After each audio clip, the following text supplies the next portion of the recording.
হ্যাঁ, আমাকে মারও খেতে হয়েছে। আমি অমিত স্যার মুখের সামনে বুম নিয়ে চলে গেছিলাম তখন।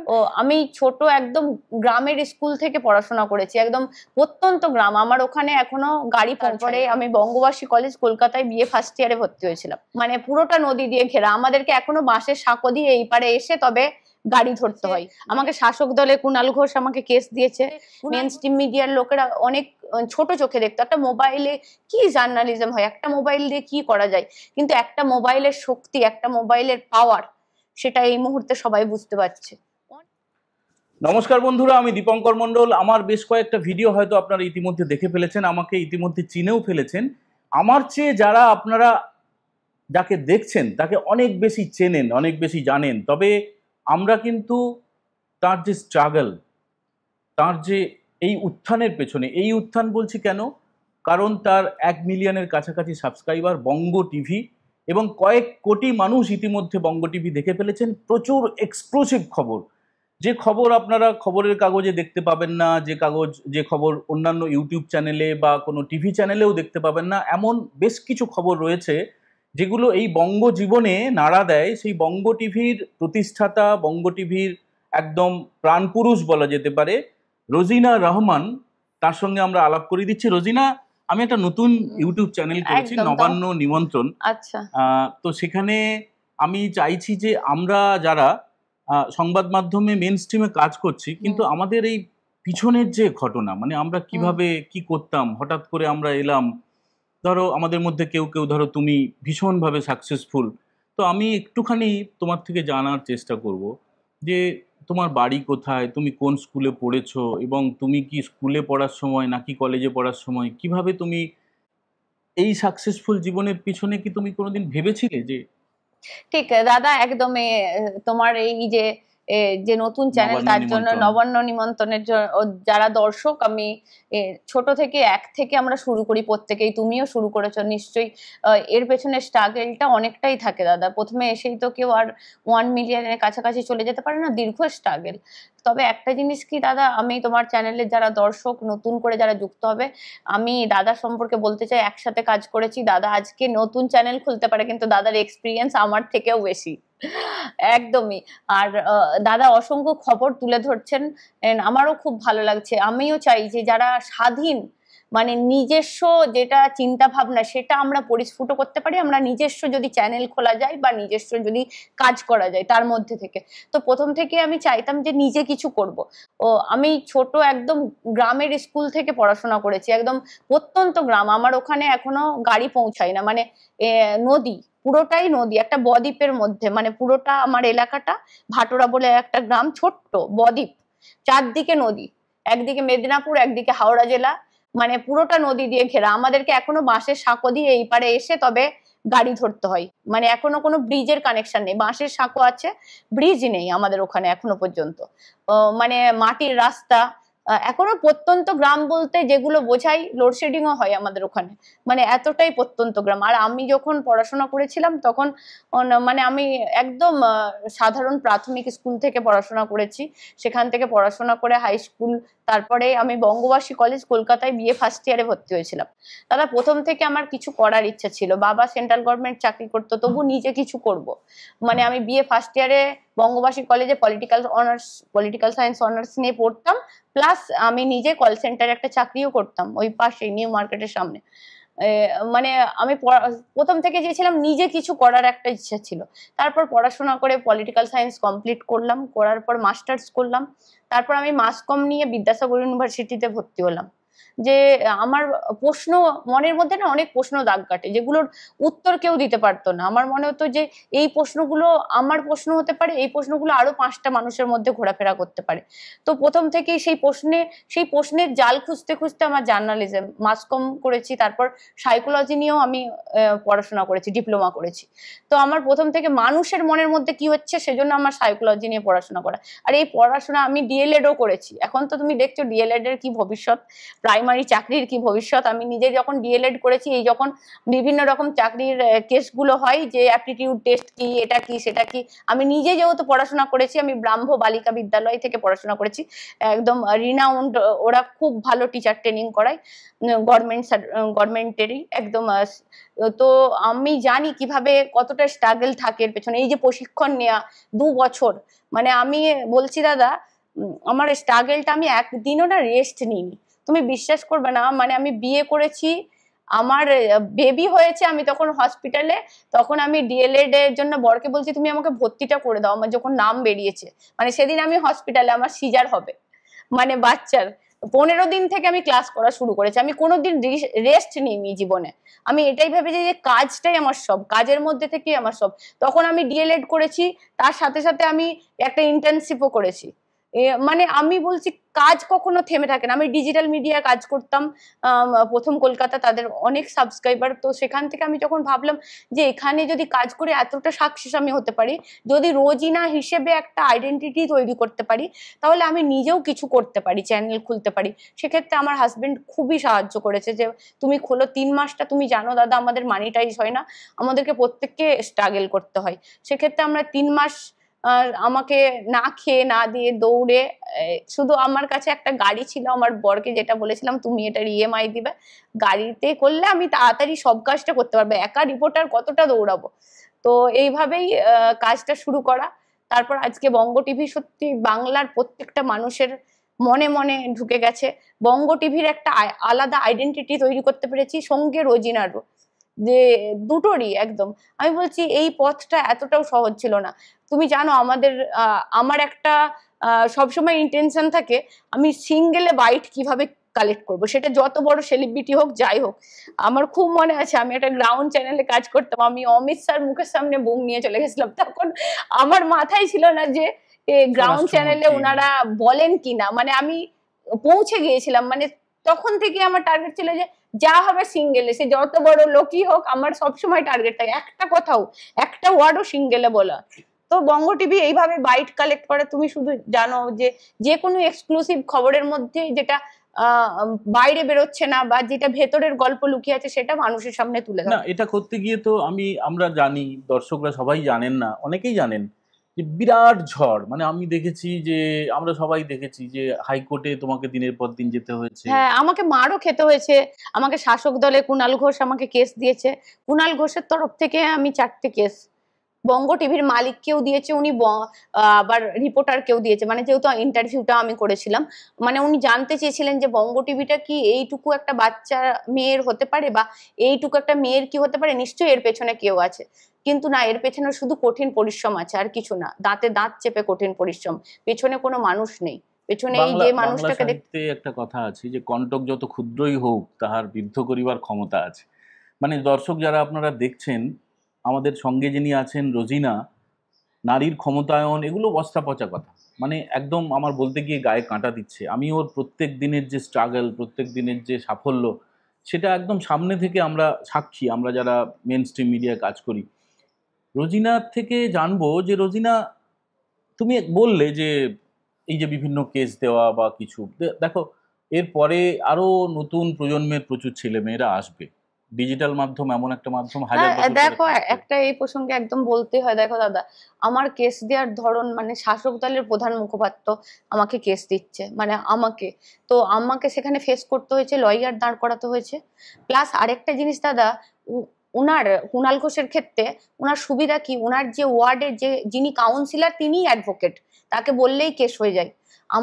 আমরা যেগুলো কেস লড়ি, আমরা প্রত্যেককে যাদেরকে ডিজিটাল মিডিয়ায় কেস দেওয়া হয়েছে, তারা প্রত্যেকে কিন্তু যে যার নিজের পয়সা দিয়ে লড়ে, কাগজপাতি। লয়াররা হয়তো, আমি হিউজ একটা রিনাউন্ড লয়ার দাঁড় করালাম, সে হয়তো তার ফিজে কম্প্রোমাইজ করে, কিন্তু কাগজপাতি জেরক্স যেগুলো দিতে হয়, সেগুলো তো আমাদেরকে পয়সা বেয়ার করতে হয়, সেগুলো তো করতে হয়। দাদা সত্যি বলছি, মানে এখনো পর্যন্ত তোমার দর্শকের উদ্দেশ্যে বলছি, কোনো দিক থেকে কোনো, এই যে বঙ্গ টিভি আজকে দাঁড় করাতে, কোনো দিক থেকে কোনো মানিটারি হেল্প, মানে অর্থের দিক থেকে হেল্প কারণ না। আমার ইউটিউব, আমার দর্শক, আমার জীবনের ভরসা, সব দিক থেকে। মানে এখন তো খালি তুমি যে নিজেই সাকসেসফুল তা না, তুমি আরো কয়েকটা পরিবারও, আমার 13 জনের মতো আমার কাছে এখন রয়েছে, মানে তারা আমার সঙ্গে কাজ করে। আমি একটা জিনিস চেষ্টা করেছি যে তাদেরকেও কাজ দেওয়ার। প্রচুর মেয়েরা আমার বঙ্গ টিভিতে কাজ করে, তারা তারা কাজ করে আজকে আগামী দিনে তারা খুব ভালো ভালো জায়গায় কাজ করছে। এটাই আমার সাকসেস, এটাই আমার। আমি চাই সবাইকে এই জার্নালিজম, মানে ইন্ডিপেন্ডেন্ট জার্নালিজম, যারা ডিজিটাল মিডিয়া বলতে মেন স্ট্রিম মিডিয়ার লোকেরা অনেক ছোট চোখে দেখতো। একটা মোবাইলে কি জার্নালিজম হয়, একটা মোবাইল দিয়ে কি করা যায়, কিন্তু একটা মোবাইলের শক্তি, একটা মোবাইলের পাওয়ার, সেটা এই মুহূর্তে সবাই বুঝতে পারছে। অনেক অনেক বড় বড় মানুষ আজকে ইউটিউবে কাজ করছে বা ফেসবুকে কাজ করছে বা ডেলি হান্টে, আমি ডেলি হান্টেও আছে, আস্তে আস্তে কাজ করছে। আমি চাই সাধারণ ঘরের মহিলারা বেরিয়ে আসুক। আর সত্যি কথা বলতে সাধারণ ঘরের তো শুধু নয়, আমার তুমি জানো আমি যেহেতু সংখ্যালঘু কমিউনিটি থেকে বিলং করি, সেক্ষেত্রে একদম আমাকে রিপোর্টার, তারপরে মেয়ে, তারপরে মুসলিম, মানে এটা শুনতে হয়। হ্যাঁ, মুসলিম শুনতে হয় না, প্রচুর শুনতে হয়। এমনকি আমাদের সমাজ থেকেও কেস হয়েছে, তুমি জানবে। আমাকে একটা যে চুল খুলে কেন, লিপস্টিক লাগায় কেন একজন মৌলবী, সে মানে ভাত খাবে কেন, হ্যাঁ, সে মৌলবী ওয়াজ করতে করতে, মানে আমাদের যেটা ওয়াজ হয় যেখানে ধর্মীয় সভা, সেখানে তুমি উস্কানিমূলক বক্তব্য দিচ্ছ একটা মেয়ে সম্পর্কে, একটা মহিলা রিপোর্টার সম্পর্কে। তিনি আমাকে লাইভ করে বলছেন ওটা সাংবাদিক নয়, দেহ ব্যবসায়ী, এইরকম থ্রেট, এইরকম কথা আমার কমিউনিটির লোকের থেকে শুনেছি। সে আবার কি, যাদেরকে আমরা ধর্মগুরু হিসেবে মানি, মানে আমার সমাজের যারা সফট কর্নার, তারা আমাকে আঘাত করছে, তারপরেও আমার এগিয়ে যাওয়া। পথটা পুরো কাঁটা বেছানো দাদা, তারপরে সেই কাঁটার উপর থেকে হাঁটা, রক্ত তো। এই ধরনের রোজিনা যারা কথা বলে, এই যে ঘৃণামূলক কথা, তারা কোনো কমিউনিটির হতে পারে না, তারা কোনো শুভবুদ্ধি সম্পন্ন লোকের আমার বা কারোই হয় না। এরা শুধু ওই ধরনের লোকই হয়, আমার যা মনে হয়। তো আমি যেটা বলতে চাই, মানে আর একটু জানতে চাইছিলাম যে যারা আসছে, যারা আসবে আমাদের প্রফেশনে, সাংবাদিক হোক, মানে যে কোনো ডিজিটালে আসুক, বেশিরভাগ আগামী ফিউচার তো ডিজিটালি, তো তাদের কিভাবে তৈরি হওয়া উচিত? আমি বলবো কাজকে ভালোবাসতে হবে। মানে আমি যদি কারোর কাছে কাজও করি, কোনো চ্যানেলে ছোটখাটো, এখন তো প্রচুর ডিজিটাল মিডিয়া হচ্ছে, এখন তো মানুষ প্রচুর ভাবে এই প্রফেশনটাকে পছন্দ করছে। অনেকে দেখবে কলেজে ইন্টার্নশিপ করতে করতে বা কলেজে পড়াশোনা করতে করতে সাথে সাথে কাজ করছে। এখন পোর্টালে চাকরি করলে মোটামুটি 5-7 হাজার টাকা স্যালারি পাওয়া যায়। সেক্ষেত্রে আমরা যখন কাজ শুরু করেছি, আমাকে ম্যাগি পর্যন্ত করে নিয়ে যেত তো টিফিন, আমাদের কোনো টাকা পেতাম না, আমরা বাস খরচাও আমাদের নিজেদের দিয়ে কাজটা শিখতে হয়েছে। তো এখন অনেক হাতছানি আছে, কিন্তু আমি যতই হাতছানি থাক, আমি বলবো একটা জিনিস, টাকার পিছনে না ছুটে কাজের পিছনে ছুটো। তুমি কি কি কাজ সারাদিনে কালেক্ট করতে পারলে, কি কি কাজ দিতে পারলে, বেস্ট কি করতে পারলে, সব সময় বেস্ট। প্রত্যেক মুহূর্তে আমাদের দাদা কম্পিটিশন, তুমি জানো আমাদেরকেও তাড়া করে বেড়াই, কে কি কাজটা করলো, আমাদেরকে প্রত্যেক মুহূর্তে লক্ষ্য রাখতে হয়। ও পারলে আমি কেন পারবো না? আমার টাকার থেকে, চাকরির থেকে বেশি খিদে থাকবে আমাকে নিজেকে প্রতিষ্ঠিত করার খিদে থাকবে। আমি অন্য চ্যানেলে কাজ করতে পারি, সেই চ্যানেলকে যেমন এগিয়ে নিয়ে যাব, নিজেকেও প্রতিষ্ঠিত করার খিদেটা থাকতে হবে। যাই হয়ে যাক, আজকে 7টা বাজুক, 8টা বাজুক, 11টা বাজুক, আমি আজকে আমার কাজটা করবো। আমি আজকে এই মেয়েটা যদি এই কাজটা পারে, তাহলে আমি কেন পারবো না? আমাকেও করতে হবে, আমাকেও এগিয়ে আসতে হবে। মানে এইটা আমি বলবো প্রত্যেকের মনের মধ্যে থাকতে হবে। যারা জার্নালিজমে আসতে চাও বা যারা সাংবাদিকতাটাকে ভালোবেসে করতে হবে, টাকা পাই, পয়সা পাই, না পাই, আজকে বঙ্গ টিভি 1 মিলিয়নে আছে, কালকে যদি 0তেও চলে যায়, তাও আমি বুম নিয়ে ছুটে বেড়াবো, কারণ এটা আমার নেশা, পেশা শুধু নয়। এটা আমি পাগলের মতো ভাবি, আমার সারা দিন রাত এটাই চলতে থাকে, রাতে ঘুমানো থেকে ঘুমাতে যাওয়া, মানে রাতে ঘুমাতে যাওয়া পর্যন্ত, আর সকাল থেকে ঘুম থেকে উঠা, আমার সবসময় এটা। যদি যেদিন ভালো ভিউজ হয় না, সেদিন আমার মাথার মধ্যে ঘুরতে থাকে, সেদিন ঘুমটাও আমার ঠিকভাবে হয় না, যে আজকে আমি কি, আমার মধ্যে খামতি ছিল। প্রত্যেক মুহূর্তে এখনো আমরা ভাবি সাকসেস, আমি ভাবি না যে আমি সাকসেসফুল হয়ে গেছি, এটা ভাবি না। না দেখো, এটা তো অস্বীকার করার উপায় নেই। আমরা যারা ডিজিটাল মিডিয়ামে একসময় প্রত্যেকেই প্রায় একটা খ্যাতি পেয়ে যায়, একটা কিছুটা সেমি সেলিব্রিটি, কেউ একটু বড় সেলিব্রিটি হয়ে যায়, কিন্তু চ্যালেঞ্জও তো প্রচুর থাকে। সেই চ্যালেঞ্জগুলো কি কি থাকে? চ্যালেঞ্জ, তারপর তোমার প্রতি মুহূর্তে তোমাকে লোভের হাতছানি, মানে সেগুলোকেও কাটিয়ে যেতে হয়, অনেস্ট থাকতে হবে। মানে নিজে একদম, আমি বলছি, ভাবতে হবে যে কাজটাই আমি কাজ করছি। আর নেতা মন্ত্রী কে কি বলে গেল, কে কি করলো, কে কি করবে, সেটা আমার কথা নয়। আজকে আমি নিজের দিক থেকে যদি অনেস্ট থাকি, যে কোনো লোক যে যা ভুল করবে, আমরা তাতে কথা বলতে পারবো। দেখবে অনেকেই বলবে, আমরা এখন যেভাবে ডিজিটাল মিডিয়া গুলো কাজ করছি, অনেকে বলে সরকারের বিরুদ্ধে কাজ করি, বিজেপির হয়ে কাজ করি। আজকে যদি বিজেপি না হয়ে বিরোধী দলে যদি সিপিএম কংগ্রেস যেই থাকতো, আমরা যে সরকারের গঠনমূলক সমালোচনা করছি তার ডিভিডেন্ড তারাই পেতো, কিন্তু সেটা কিন্তু এই বিজেপি পেতো না। মানে আমি বলছি আমরা কিন্তু বিজেপির হয়ে কথা না। আমার অনেকে বলে আপনারা উত্তরপ্রদেশ নিয়ে কথা বলছেন না, আপনারা ত্রিপুরা নিয়ে। আগে ছোট্ট বঙ্গটাকে ঠিক করি, তারপর বঙ্গের বাইরে যাব। আগে আমাদের নিজেদের ভবিষ্যৎ, নিজেদের যুবকদের ভবিষ্যৎ রসাতলে চলে যাচ্ছে দাদা। সেটাকে যদি না সামনে করতে পারি, আজকেই আমি গাড়িতে আস্তে আস্তে ভাবছিলাম যে খুব ভালো হয়েছে আমরা বাম আমলে মাধ্যমিকটা পাস করেছি, না হলে পার্থ চট্টোপাধ্যায়ের মতো লোকের সই থাকতো। এই চেষ্টা পাস করেছি বাম আমলে, মানে এইগুলো নিজের মধ্যে মনে হচ্ছে। তুমি আজকে দেখো না এত ইউনিয়ন। আমি তো পলিটিক্যাল সায়েন্সে বঙ্গবাসী কলেজে পড়েছি, মানে আমার স্যার যদি দেখেন, উদয়ন বন্দ্যোপাধ্যায় পলিটিক্যাল সায়েন্সে ছিলেন, স্যার তো টিভিতে বসতেন না রাজনৈতিক বিশ্লেষক হিসেবে। আমাদেরকে কোনোদিন কেউ বলেনি তোকে ইউনিয়ন রুমে যেতে হবে, পলিটিক্যাল সায়েন্স নিয়ে পড়ছি, কিন্তু কেউ কোনোদিন আমাদেরকে চাপ দেয়নি। তখন কংগ্রেসের ইউনিয়ন ছিল না। আর একটা জিনিস আমার জানার ইচ্ছা, যে এই যে শো কল্ড যারা বিগ চ্যানেল শো কল্ড, এগুলো তো আপেক্ষিক, কোট আনকোট, তো তারা নিশ্চয়ই এক সময় না এক সময় তোমাকে অবহেলা করেছে, তাচ্ছিল্য করেছে। তাদের কাছে যখন তুমি এখন million view, million subscriber, crore crore view, তারা তোমাকে কি চোখে রাখে? পরিবর্তন কিছু? হ্যাঁ, সবারই এখন অনেক পরিবর্তন। আগে তো আমি মানে আমার নিজেরই খুব খারাপ অভিজ্ঞতা হয়েছিল। মানে ধরো এই যে তুমি শুট করছো এরকম মোবাইলে, আমি বাইট করাতে গিয়েছিলাম একটা বিজেপি রাজ্য সভাপতি সুকান্ত মজুমদারের। তখন তিনি মানে আমি আমার চ্যানেলটা তখন সবে সবে খুলেছি, সিঙ্গেলে একটা বাইট করাতে গেছিলাম, আমার মোবাইল কেড়ে নেওয়া হয়েছিল, আমাকে চূড়ান্ত হেনস্থা করা হয়েছিল। আমি সেই দিনটা ভুলিনি বলেই আজকে এই জায়গায় এসেছি। মানে তারাই আমাকে চেষ্টা করেছিল যাতে না আমি সিঙ্গেলে বাইটটা করতে পারি। এখন তারাও রয়েছে, আমিও রয়েছি, কিন্তু তাদের পাশে যখন আমি দাঁড়াই, কোনো মানুষ এসে রোজিনা দি আপনি খুব ভালো কাজ করছেন, তখন উত্তরটা তারা পেয়ে যায়, আমাকে আর কিছু বলতে হয় না, সাধারণ মানুষ যারা এসে বলে। আচ্ছা, আমি দেখেছি যে তোমাকে রাস্তাঘাটেও এগিয়ে এসে কথা বলে অনেকে। মানে যখন তোমার নিজের গ্রামে যাও, তখন তুমি কোনো গণপরিবহনে, ট্রেনে যাচ্ছ, বাসে যাচ্ছ, অভিজ্ঞতা কি? না, আমার বেশি আমি যখন কিছু কিনতে যাই বা দোকানে যাই বা কিছু করতে যাই, তখন এখন প্রচুর চেনা, মানে অনেকেই চিনতে পারে, ভালো কাজ করছেন ম্যাডাম, খুব ভালো কাজ করছেন, এগুলো সবাই বলে যে আমরা আপনাদের পাশে আছি, আপনারা অনেক লড়াই দিচ্ছেন, এরকম ভাবেই সবাই কথা বলে। আচ্ছা, আমি না একটা অন্য প্রসঙ্গে কথা বলবো, সেটা হচ্ছে যে আমরা দুর্নীতির খবর করি। দেখা যায় দুর্নীতির অভিযোগে কোনো নেতা মন্ত্রীকে গ্রেপ্তার করা হলো, ধরা যাক পার্থ চট্টোপাধ্যায়, ধরা যাক মদন মিত্র, সৃঞ্জয় বোস, কুণাল ঘোষ, সুদীপ বন্দ্যোপাধ্যায়, তারা গিয়ে আরামে এসি রুমে থাকে। তারা গিয়ে ওই নামমাত্র একটা অসুস্থতার দোহাই দিয়ে তারা উডবান ওয়ার্ড বা কোনো প্রাইভেট হাসপাতালে থাকে, এসির মধ্যে আছে, মাটন খাচ্ছে, বিরিয়ানি খাচ্ছে।